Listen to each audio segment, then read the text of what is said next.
Welcome, ladies and gentlemen, once again to, this world of wacky world of professional wrestling. Hold on a second here. There we are. Yeah, I'm running a little bit of a new setup here, folks. So, welcome back to the wacky world of professional wrestling that is Fizzy's Wacky World of Wrestling, episode 56, also known as Monty Hunter's Flying Chamber of Elimination. So I've had a very interesting month and a half or so. I started the year off right with a podcast about AEW, which went well. I got some very good reception from that podcast. Overall, it's been a very interesting run so far.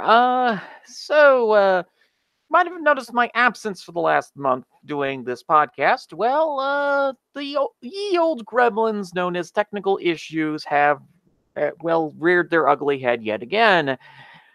I had a PC literally melt down. Yeah. Free capacitors burn out, and the heatsink fan that's connected to the CPU decided to fuse together with the CPU, which meant I was out of the system for about a month because that was my podcasting system. The system that I had been using since about 2013 for every single Wacky World of Wrestling that has aired. So now I have a new system, codenamed The Beast. No, it's not based on Brock Lesnar, but it's Beast because of the fact that, I've had to do some changes to the audio settings on this here podcast because this thing has a fan that is very loud. I'm not sure if you can necessarily hear it. I don't think I did because I did some testing to make sure that the audience could not hear the fan. So we are here, or I'm here, to do a random live show a couple of hours before the start of the Elimination Chamber pay-per-view. Or basically the live special on the WWE Network that's going to be airing in a couple hours. So this is going to be a very interesting experiment. I've not really done very many Wacky Worlds on Sunday. I typically tend to avoid that day because usually it's a pay-per-view day or, WWE is running an event that day. So I decided to do this one because I'm kind of rusty. I need to do some podcasting to get the rust off. So I naturally have found that this is a very good time to talk about Elimination Chamber, a pay-per-view that is going to be airing in a couple hours and is actually started with a pre-show match between Buddy Murphy and Cedric Alexander. Not Cedric Alexander, Akira Torazawa. So it's airing in Houston, Texas, and 2019. And we've got some preliminary matches. And we've got 7 matches on this card. Plus, you know full well that there's going to be a couple of extra matches possibly thrown in for good measure. So this is not necessarily going to be 100% accurate. But this is going to be a very interesting show. Let's start off things. So, the month of professional wrestling around this has been sort of uneventful. I say sort of uneventful because there's a ginormous asterisk in the description there because there's been some crazy drama that's also been going on in the world of wrestling. Some signings, some press conferences, and a lot of people going double or nothing. Also, a lot of people getting rumored to be signed by AEW for some reason. I don't get it really, but okay.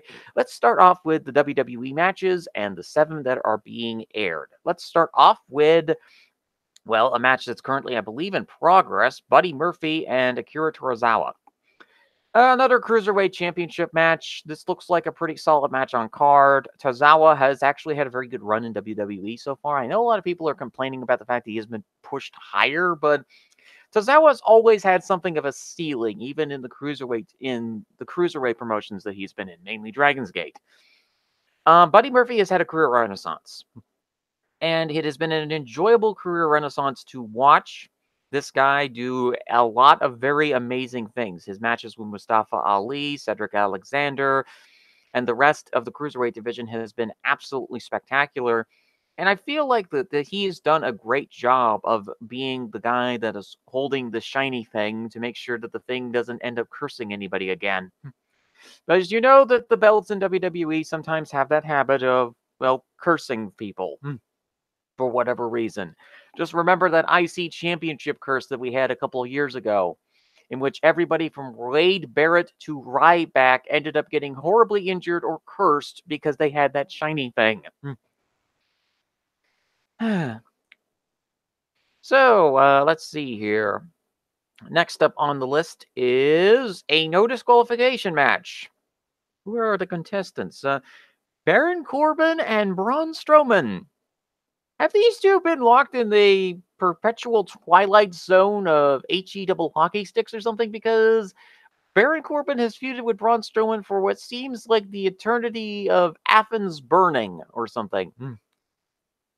I mean, I think Pompeii has had a longer stretch where there hasn't been two active combatants facing off against one another. A city versus a giant explosive volcano. I think they had some breaks in between there, at least. So, Strowman and Corbin are feuding again. Okay. I mean, I don't mind Braun Strowman personally being in purgatory, but okay. That's how this is going to roll, and they're going to go with this no disqualification match and continue to try and piece together something for Strowman, because the problem is the injury bug has hit Strowman. He's still dealing with an issue with that shoulder of his.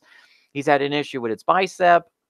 And he's now feuding with a guy who's admittedly a very safe worker in Baron Corbin, who has adapted this sort of hipster, I really don't understand what's going on around me gimmick for WWE. He was apparently a constable at one point.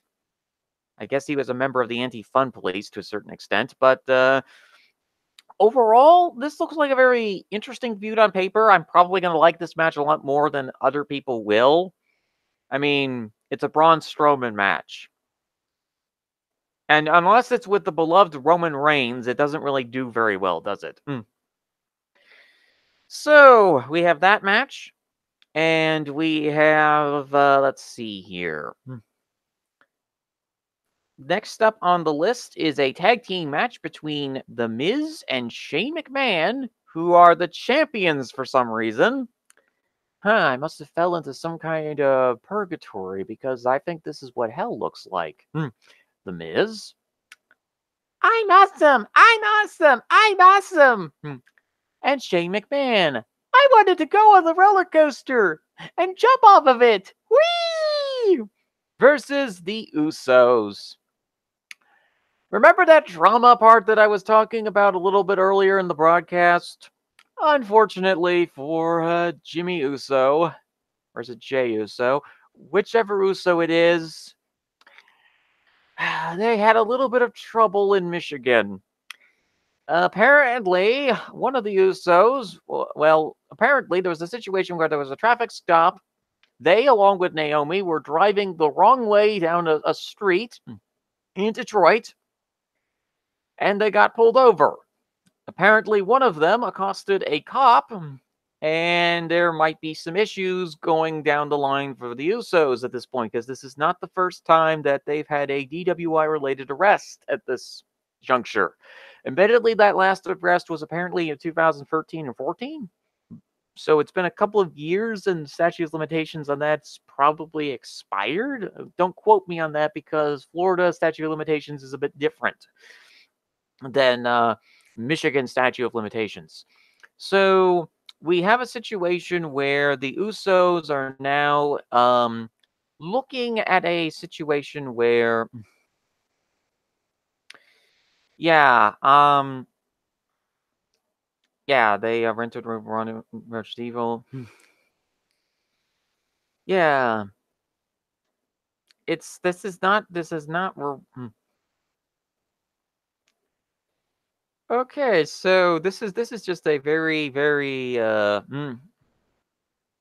yeah, so apparently they actually have a legal troubles section. Jonathan Fatu, the person involved in this particular situation, who's Jimmy, he was has been arrested twice. Once in Tampa, Florida for driving under the influence. He was arrested again in March of 2013 and charged with driving with suspended license from his previous arrest.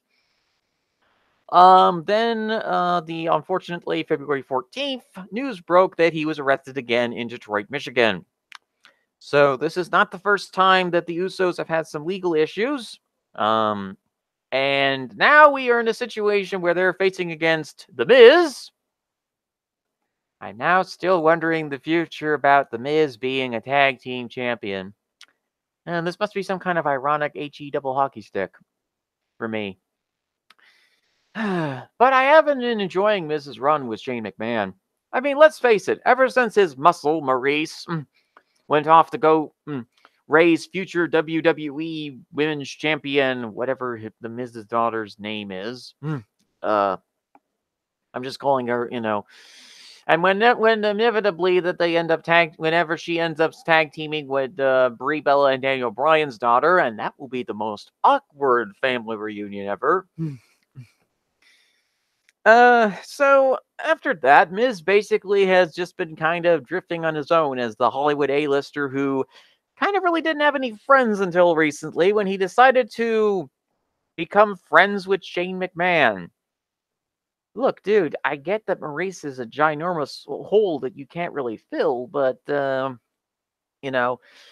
So Miz is now in this tag team where he's the super excitable babyface to Shane McMahon's "what am I doing here again?" sort of crazy uncle.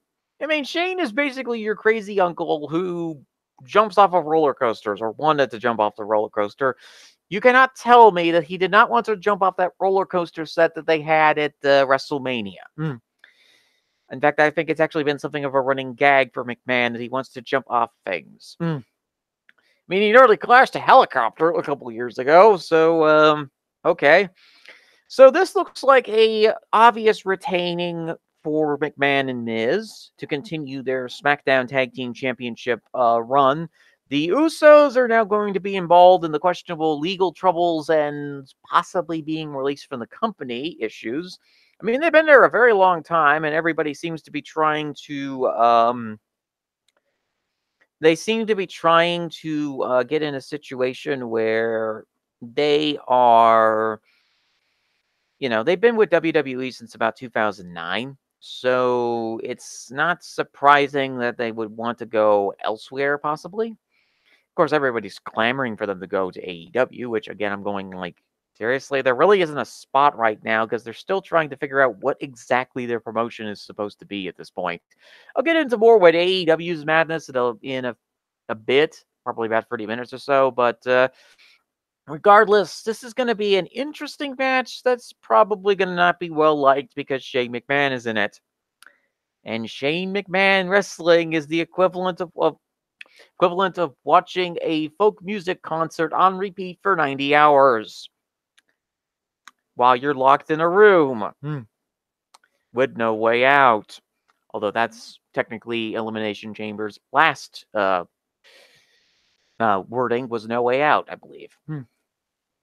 So let's see here. What's next on the list? Okay, let's go with Bobby Lashley and Lilo Rush versus Vinnie McBrogue. Apparently, this is a handicap match for the Intercontinental Championship, and Bobby Lashley and Lilo Rush are going to be facing off against Vinnie McBrogue. If there was ever a time for, honestly, these are the kind of matches that Lashley does very well in. I know that his run in WWE so far has been lambasted by a lot of people because it's not been to the standard of his TNA run, which, surprise, surprise, when he had his run in Impact this last time, he was absolutely amazing. His WWE run has been okay. I mean, I wasn't expecting him to be a miracle worker in this particular situation, but I think the pairing of him and Lilo Rush has really worked out because Rush has been a fantastic hype man for Lashley in this particular situation. The almighty Bobby Lashley, who isn't Brock Lesnar. And then we have Finn, who is basically facing off against this guy for the Intercontinental Championship. I think it's going to be a good match. I have very little expectation for it, but I think that these are the kind of matches that Lashley excels in, where he gets to play to the Goliath to Finn's David. I don't know if there's an Irish analogy for David versus Goliath, but I think it's going to be a fun match. And when you have Lilo Rush in there, who is a great cruiserweight wrestler, who has been trying to find his footing in WWE, I think it's a good spot for these three to be in. I think it's a good match. Will probably be a very surprising match that will end up being a lot better than what people think it will be. So let's see here. I'm going to say the Tag Team Elimination Chamber match for last because there's a lot to cover there. But let's talk about the Elimination Chamber match for the now WWE Championship that's technically been converted into this GMO-free wood grain hemp made belt. Okay, what kind of crazy has been going on in the WWE Championship division? Okay, let's break this down. So, AJ Styles last year lost the belt to the deranged lawn gnome known as Daniel Bryan, who has embraced his inner Sith Lord and has become Darth Nomius the Everbearded. And he now has his Sith acolyte in the form of Eric Rowan, who is wearing a lot of musical band t-shirts that I have absolutely no idea who they are. How very Sami Zayn hipster of me. Apologies there for a second. I was just wondering about the fact that I don't know anything about these particular bands. Probably going to need to go do some research. Anyway, after AJ Styles' voice literally became so high pitched because everybody kept uppercutting him in the goodness, he's now stuck in an Elimination Chamber match with two people he faced in Impact, Randy Orton and Kofi Kingston. Well, this is a bit awkward. I'm probably certain that at least one of those free performers is now getting PTSD flashbacks to when they worked in Impact during the dark times. Speaking of which, I actually did a written article about my experiences with Impact because this was one of the first promotions that I actively watched. So I will provide a link to that on the Twitter account that I have at Fizzpatrick14. So stay tuned for that. So we have Styles, Hardy. Hardy is probably going to jump off things again in the chamber because this is an Elimination Chamber match. We have Kofi Kingston, who hopefully this time won't get mauled by Chris Jericho because thankfully the guy got signed to AEW. There is a God. There is a God. There is a nice wrestling God. Yes, I'm not much of a Chris Jericho fan, so I've said that before. I'm not exactly into Mr. Midlife Crisis. Although now we have some questions about Randy Orton sticking around WWE. The guy has been with the company since 2003-4 and has never really branched out elsewhere. So now we have rumors for Randy going to AEW. Everybody and their grandmother is getting signed to AEW. It's like WWE 6 months ago where everybody was getting signed to WWE contracts. I don't know. It's a little bit strange there, but Daniel Bryan, or as I call him, Darth Nomius the Everbearded, has decided to be put in an Elimination Chamber match and has gone all eco-hipster angry person. He now wears a cruelty-free, unless it's submissions that he is doing to his opponents, championship belt, also known as the shiny thing, which is now a wooden championship belt that is likely going to be set on fire. Yeah, I'm pretty certain I know where the fate of that championship belt is probably going to be. I think we all realize that at this point. So let's see here. When we have this match, originally Mustafa Ali was supposed to be in this match, but unfortunately he got a concussion at a house show and was replaced by Kofi Kingston. Mustafa Ali is going to come back into this match, and he is probably going to literally scar Randy Orton. That's kind of a role reversal, but that's what's going to happen to Orton. And then we have Samoa Joe, who is also here and is acting as intimidating as usual. In all honesty, it's anybody's game, but I think that either Bryan or Kingston ends up with the championship. Or we have a situation where, say, for instance, Kofi ends up in a match with Daniel Bryan at WrestleMania, which could possibly be the direction that they might be going with in this situation. I don't know. It's probably the direction I would go with. Kofi's had some really good matches, and I think it's time to really start trying to think about doing a gold watch run for the guy. He's been with the company for a very long time, and the New Day has managed to keep him fresh, where he's had a lot of trouble in singles competitions before staying healthy. We don't know what's going on with Orton. Jeff Hardy is a wild card, but he's probably not winning the shiny thing this time, although he would absolutely love to win that belt because that is just such a Jeff Hardy designed belt. It's like that belt that he had in Impact. Yes, the garish purple belt. Yes, the one that you just fought of and has probably now scarred your brains again. Okay. And then we have Styles, who is just hoping to all of those wrestling gods that he doesn't end up having a really high-pitched voice again. Or maybe he could finally invest in getting a cup. Just throwing that out there, Styles, you could probably invest in a cup to not get destroyed completely. And to be able to actually walk properly for once. Because that has been a running gag with AJ Styles. It's like literally watching his Impact run all over again.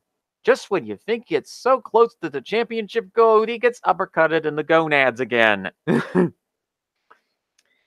Pain, searing, horrible pain. Much like him being touted as the future star of Impact for 6 years. Yes, those wonderful Impact flashes aside. I think it's going to probably be Hardy, Joe, Orton's probably getting eliminated in the final 4. Styles is probably going to be eliminated by Kingston. And it will probably be down to Kingston versus Bryan. I'm just going to throw that out there. I have no idea what's going on with this particular pay-per-view, but that's probably what's going to happen. Unless Orton decides to do an injury substitution, somebody else gets thrown in the chamber. Probably Hardy. Going how their feud has been going. So, we have our next match. Oh, Ruby. You ended up stuck with Punch. Okay, so these last 2 matches are going to focus on the women's division in WWE.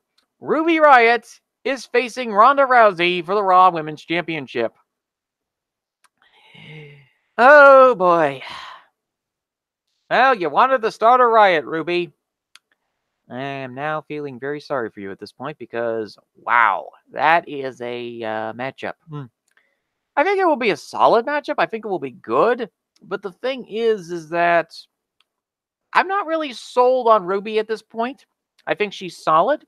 I think she's a good wrestler. She's had some great matches. But this is a completely different ballgame. How is she going to handle a pressure situation like working a singles match with Ronda? And a lot of Ronda's matches have been very heavily scripted or have been tailored to deal with her weaknesses because she's just a rook. She's still a rookie in professional wrestling. While she does have that background in MMA and has been able to transition very well into pro wrestling, we now have a situation where she is going to be facing against Riott, and there will probably be a lot of interference or Charlotte or Becky trying to one-upmanship themselves again and trying to just destroy Punch. But this will probably be a statement match for Rousey going into WrestleMania before Fastlane, obviously, so that she proves a statement against against Becky and Charlotte. Because apparently what the direction they're going for is a triple threat match between the Woo, the Man, and Punch. Because that's going to be a really fascinating match. I mean, I know a lot of other people are not very happy about it because they wanted a singles match between Becky and Punch, but do you really want a singles match between Becky and Punch? I'm going to answer that question a little bit later, probably on another show, but that's something to keep in mind. Do you really want Becky taking a loss to Ronda Rousey? Given how fanatical her fan base is. And given how fanatical Ronda's fan base is. It's like mixing oil and water. If they figured out that they can't really work well with each other, then I think adding Charlotte into the mix, who had a phenomenal match with Rousey at Survivor Series, is a very good idea. I just want you to, think about that for a bit, because this is going to be something that we're probably going to be talking about quite regularly for the next couple months until WrestleMania hits in New York, New Jersey. And then we'll see for ourselves that this might actually be a very good match between the three of them. But we have one more match to go, which is a tag team elimination chamber match for the inaugural WWE Women's Tag Team Championships, which is announced with Vince McMahon cosplaying as Santa Claus. No, seriously, that's how Vince announced the fact that they're finally, after years of begging, pleading, and goat sacrifices, the WWE is going to have a women's set of tag titles after years and years and years of the women's division having tag team matches. I mean, these are the most seasoned tag team competitors than anybody. Put your hands down, Revival. Yes, I know you just won the shiny things after politicking your way to the top, but you don't nearly have the same amount of experience that the women's division has with tag team wrestling. Because that's the kind of match type that they've been in for years. So, what are our teams? We have Team Invisible Force, Nia Jackson Tamina, The Riot Squad, XJ23, and a Harley and a Harley Quinn cosplayer. Mandy and Sonya, The Irritating Banshees, Hugs and Boss, and Team Undertaker and Kane, Naomi and Carmella, who we'll be talking about a little bit for now. But let's start off with our first team, Nia Jackson Tamina. She, who is also there, has been making quite an impact on WWE in the last couple of weeks, mainly by being able to potato people so much that Big Show is going to sue for gimmick infringement. Her ability to punch people in the face, trademark Big Show, has gotten her in a lot of hot water with the fan base in WWE. Yes, the wonderful joys of Nia Jax accidentally punching Becky Lynch so hard that she accidentally bleeds. Admittedly, she did get blinded because she was in the middle of an attack, attacking Naomi, I believe it was. It was either Naomi or Ember Moon. Anyway, Moon's on the shelf because of a shoulder injury. This is why I've not had very high stock on Ember Moon, folks. And she is now teaming with Tamina, who is just... Tamina is basically at this point the concerned aunt, older aunt, to the wacky younger aunt, who is about to crush the kids with her hugs. Nia Jax. She's really done a very good job of capitalizing on this heat that she had for punching Becky in the face and angering the entire nation of Beckystan. Yes, that is a real country. Yes, there is an entire population of people who actually stand for the man. Yes. Becky's gimmick is essentially that she is now a stand for herself. She stands the man, which is herself. She is the man. While that process is through your head at this point in time, we're going to talk about the Riot Squad. The Riot Squad has had a solid run in WWE so far. I know a lot of people are saying, why don't they win more? They're heels. They're supposed to lose in matches most of the time. Get a couple of lucky wins here and there. But our Viking champion XJ23 and Harley Quinn cosplayer, Liv Morgan and Sarah Logan, I just realized that their last names actually kind of sound very similar. Morgan and Logan. Was that why they were paired up? I mean, they're probably not going to win this match, but they're got an outside shot with Ruby facing against Ronda. And then we have Mandy Rose and Sonya Deville. Sonya has been a very, very, very, very, very patient tag team partner to Mandy Rose at this point, because Mandy has been getting into a feud with Naomi and attempted to break up in kayfabe the marriage between her and Jimmy Uso. And basically, in a series of segments and backstage skits that seem more out of the realm of Kill Bill of all things than professional wrestling, I felt like I was watching a 1970s kung fu film when I was watching these segments. Rose has tried everything in her power to try and destroy Naomi. And Sonya has just been standing there going, I was promised donuts, Mandy. I will get them later. I need to bench press the semi-truck. I mean, Mandy Rose kind of reminds me a bit of Buff Bagwell and Scott Steiner. She's just this character that is the golden goddess, but you also know that she could literally lift the entire announce table and probably chuck it at a few people, especially one particular announcer that we are going to get to in a little bit here. But she really has embraced that self-absorbed egomaniac gimmick that Bagwell and Steiner had. And Sonya has essentially been the only sane person here. Out of all of the teams here, her and Hugs are probably the two sanest members of this team. Because she's like, why are we doing this? Why are we doing this? Why are we not preparing for the fact that we have a match in the Elimination Chamber for the Tag Team Championships? I know people are angry of how the belts has been built up a little bit because Alexa did an announcement prize with the shiny things.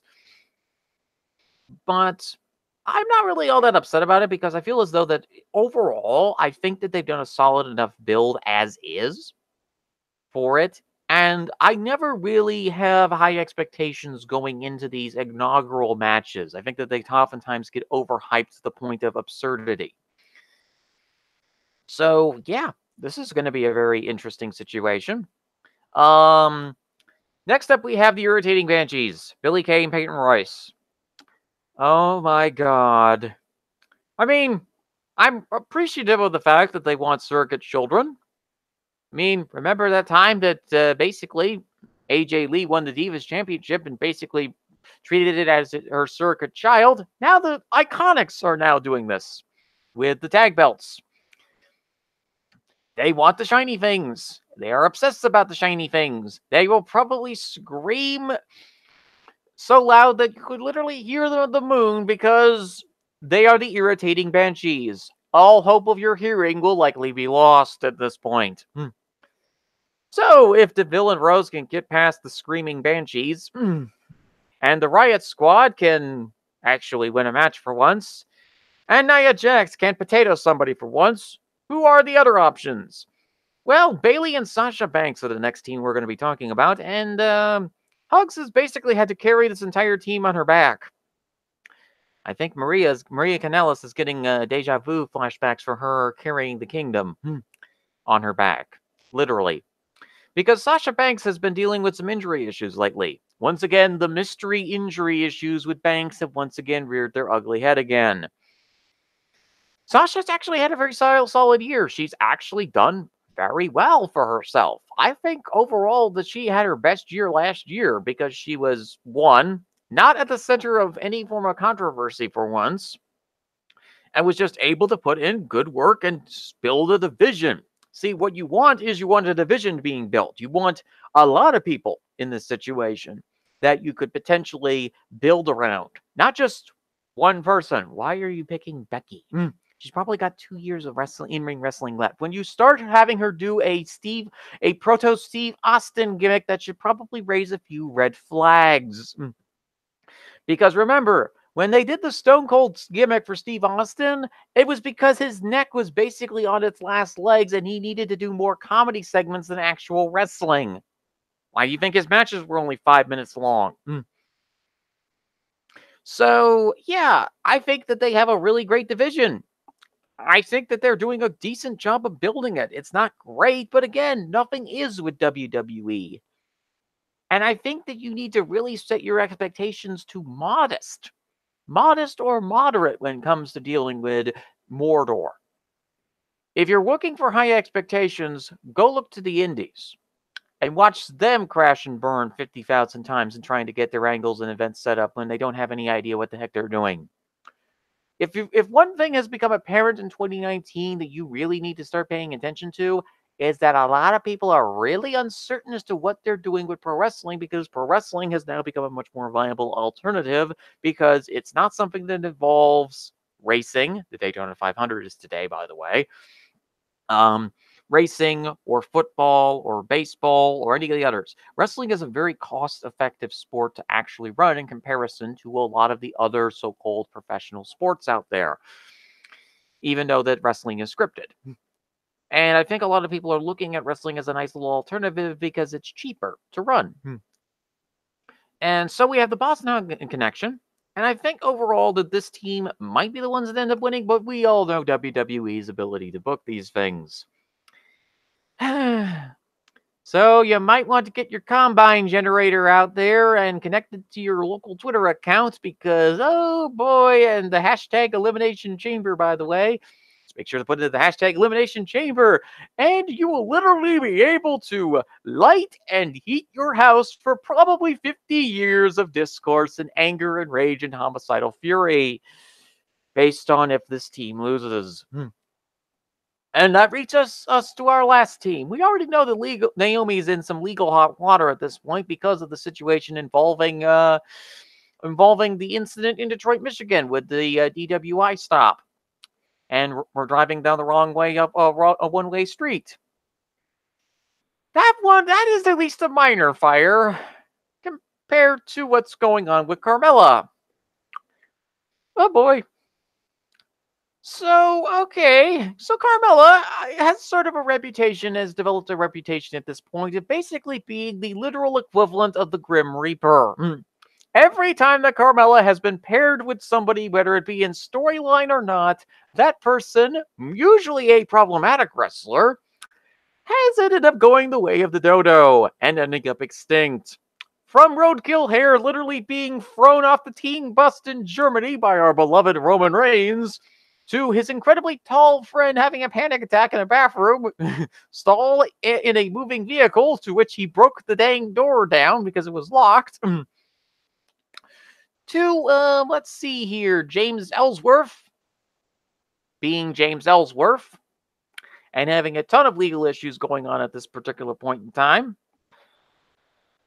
I mean, Carmella has been the literal minesweeper who has destroyed every single possible obstacle that the women's division has possibly had to face.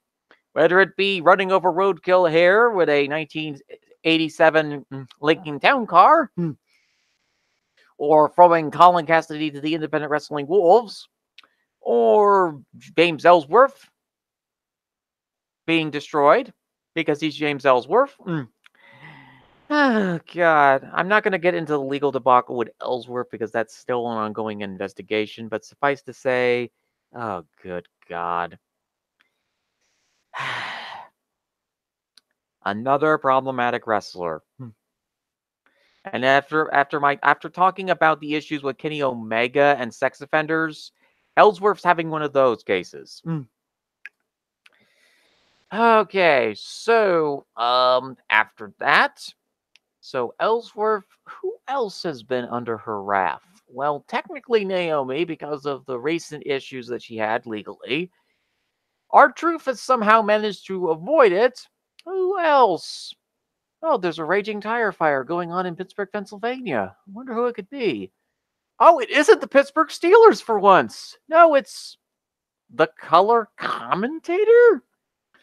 Yes, and one of the strangest things that has happened in the wrestling world this week, Corey Graves has apparently decided to get into a feud with the entirety of pro wrestling Twitter, of all things.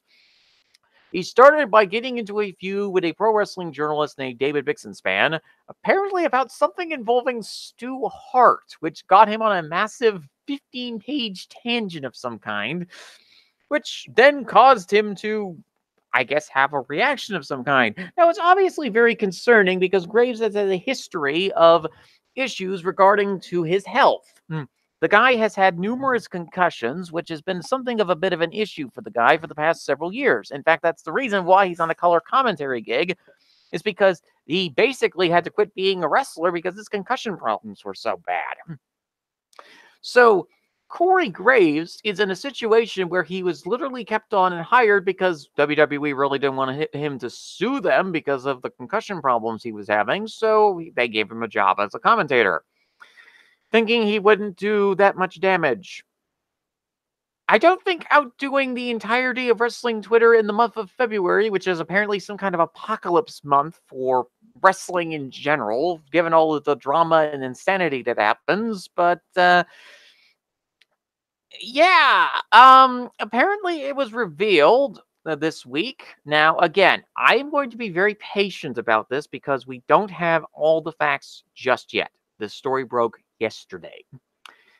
Apparently, and this is just only speculation at this point, although there's a lot of fire and a lot of things that are pointing in the signs that Corey Graves apparently had a relationship with Carmella. Which is why he probably had that outburst against that wrestling media journalist in the first place. Because he did not want him snooping around his business because I don't know why. I guess he got paranoid about the dirt screens and decided that he was going to take some proactive action of some kind to get the fire out first. But instead, this is completely blown up in Graves' face because he's Corey Graves. And he's from Pittsburgh, Pennsylvania. Do I need to explain to you the number of tire fires and disasters that happen to be in pro wrestling from Pittsburgh? Bruno Sammartino is the exception, not the rule, in Pittsburgh when it comes to the media personalities that hail from that city. And while Graves is currently being beaten up by the Pittsburgh Steelers for gimmick infringements, because if there's only going to be one drama-fueled mess in the Steel City, it's going to be the Steelers. So right now we have a situation where Graves is in hot water. Carmella's kind of in hot water, but again, this is another situation where you have a color commentator that has been very clearly perving on the female competitors recently.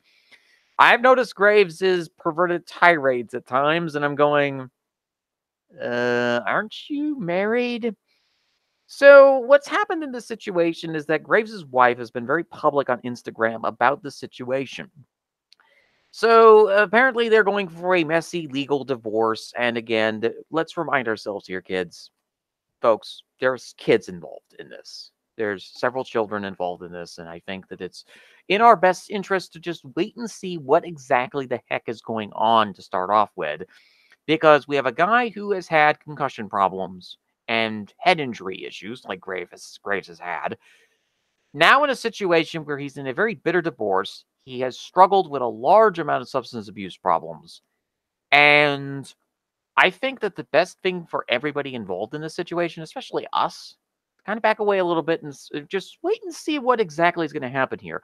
Obviously, WWE is not going to be very happy about the fact that a commentator of all people decided to do something this stupid.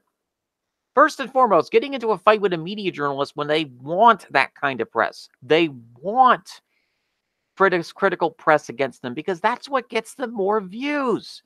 When people are against the WWE product, that actually gets people interested in seeing what exactly is all the hullabaloo about. It's this reverse psychology tactic that Vince has used, and to an extent everybody else in pro wrestling has used for decades. And you keep falling for it every single time. I mean, I'm not necessarily blaming you folks for doing that, but at the same time, if they're pointing out a clear strategy to you every single time and you fall for the trap every single time, who's at fault there? WWE or the person who is chasing after that that golden meal ticket, I guess. So overall, the Graves situation has kind of overshadowed this tag team at this particular point in time. We'll see what happens. I don't think Naomi and Carmella are winning the belts, certainly. But, again, they might capitalize on the controversy and have Carmella win the championship belts. Which will cause the internet to explode again. As it does. Because, again, that's what you folks seem to do.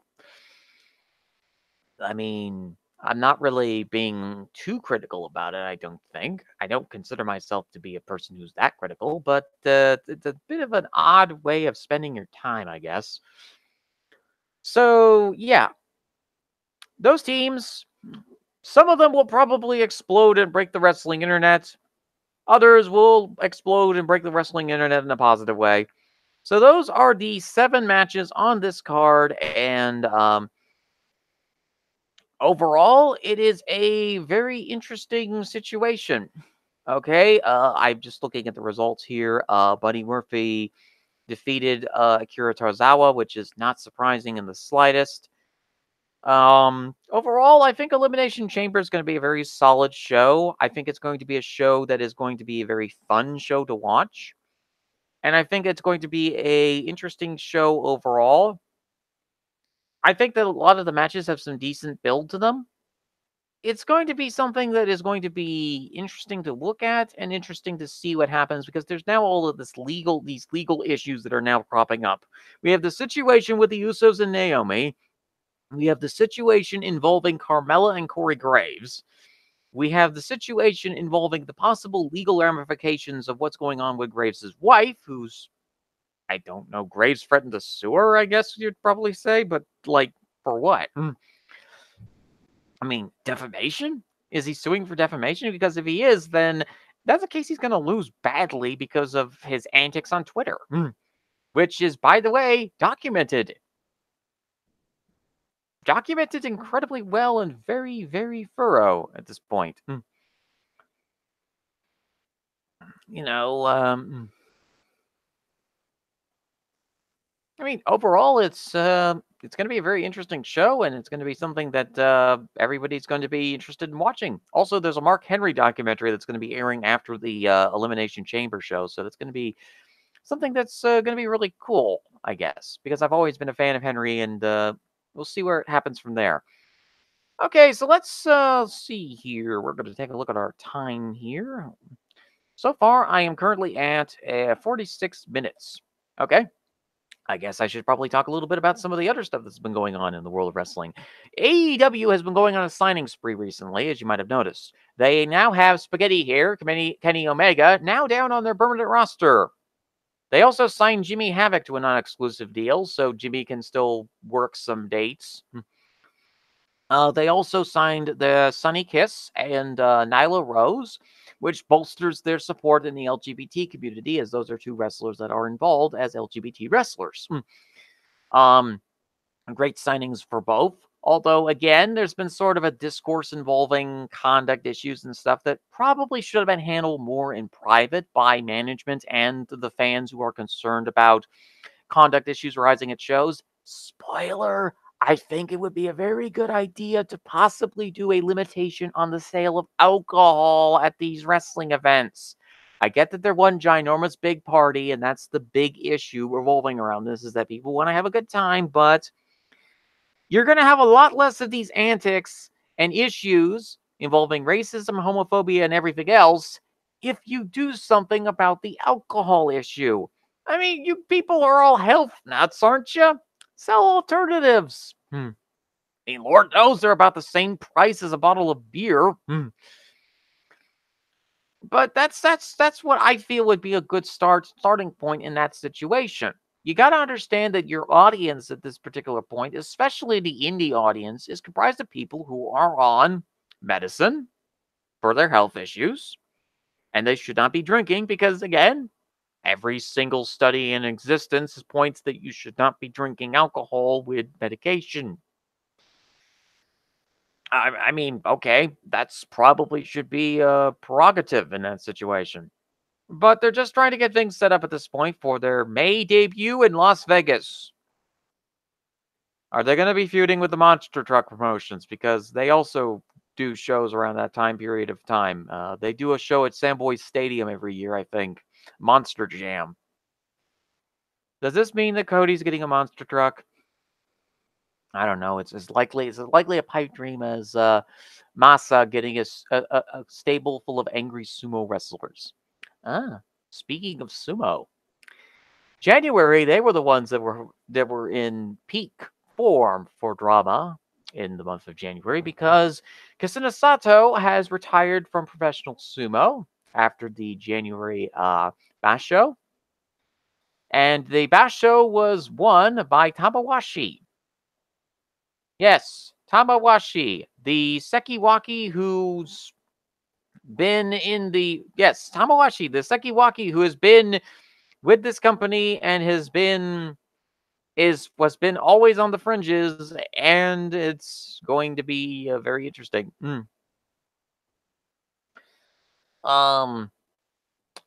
Overall, I think that sumo has been chaos. Yeah, let's see here. Hakugo dropped out with a knee injury. Kakuru dropped out with a knee injury. I think it was either an arm injury or knee injury. Toshinoshin dropped out with a hip issue. Guedo was Guedo inconsistent, and Takayatsu had influenza to start off the year and had recovered from it and was fighting against the sumos and did not do very well for the first half, but managed to save his Ozeki rank. So yes, sumo has been as chaotic as usual, and I will probably talk a little bit more about sumo wrestling on a future episode of Wacky World of Wrestling. But overall, it's been kind of chaos. There's also been some changes in the world of professional wrestling. I think I might have talked about this before. I'm not sure if I have or not. Yeah, recall that I've talked about WrestleNomics Radio in the past with Brandon Thurston and Chris Harrington. Harrington has been signed by AEW as Executive Vice President of Finances. So he has decided to amicably split from WrestleNomics Radio because it's a conflict of interest for him to be talking about the finances of other wrestling companies, obviously because of legal liability concerns. So it's going to be very interesting. Brandon is now currently on his own and is doing WrestleNomics Radio as a solo podcast. He just did a show a couple hours ago. So if you want to go look over there, I will provide a retweet for WrestleNomics Radio, so you could take a look at that episode where he talks about the finances of the world of professional wrestling, especially since WWE Q4 was recently released. So you might want to go out there and check it out. This is going to be very interesting. Anyway, this has been Fizzy's Wacky World of Wrestling, episode 56, Monty Hunter's Flying Chamber of Elimination. Next week, I will be talking a little bit more about why the Monty Hunter name is in there, because we got to talk about the United Kingdom. I was going to get to it last episode, but then the technical issues hit, and obviously, I got to talk about Elimination Chamber first, because this is a show that is happening live right now. Overall, it's going to be very interesting. Anyway, have a good day, ladies and gentlemen, and I will see you on the next edition of Wacky World of Wrestling. That will be episode 57, where I'm still working out a lot of the technical issues involving switching over to a brand new PC. I'm noticing some intermittent issues with the microphone, but it might just be some processing issues or such. But anyway, I'll get everything all sorted out, and the next episode of Wacky World of Wrestling will probably be airing sometime in the next couple days.